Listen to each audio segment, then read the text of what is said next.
Rolling. So we're going to talk about rheumatoid arthritis. It's important for people to realize that rheumatoid arthritis affects 48 million people in this country today, and upwards of $68 billion.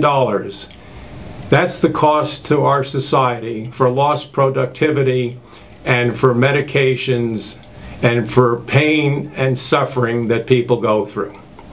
Now, there's all sorts of medications today for arthritis. Some people take aspirin, but aspirin is known to have side effects with bleeding. Some people take what we call the non-steroidal anti-inflammatory drugs, but some of these have been linked to having problems with strokes and heart attacks. There are medicines today that are effective for rheumatoid arthritis, but some will cost $2,000 a month. Just think of that, $24,000 a year in health cost expenditures. And I am saying that with the Krisiloff anti-inflammatory diet, the world's most holistic diet, we can find cures, and it doesn't cost anything and it doesn't harm anyone. People understand arthritis because there's changes in our cartilage. Inflammation changes the cartilage over our joints. The cartilage loses its protective abilities and you develop pain and swelling. Well, inflammation has been linked time and again to rheumatoid arthritis, but until now no one has understood what to do short of intervention with medicines and expensive medications.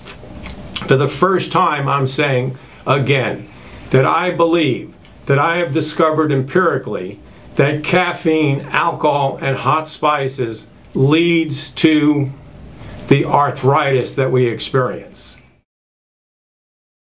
All of a sudden, all the aches and pains that I've been living with start. I think it took about 3 or 4 weeks. And then after I'd been on your diet, and then I started to feel better. I could get up in the morning, and I didn't have that backache, you know, didn't have all those things hurting, and I just began to feel better all over. I couldn't sit very long. If I did, I couldn't hardly get up out of a chair. And I tried to walk, and I couldn't get it, you know, I couldn't go very far. And this arthritis was getting bad. And then it started to come down, and it started to get into my wrists. And I even got that little bump there from that, I guess. It got so bad that I used to have a cat, and I couldn't open a can of cat food in the morning. It hurt so bad. And the mornings were always bad. Now that's gone. And I've been staying on your diet ever since.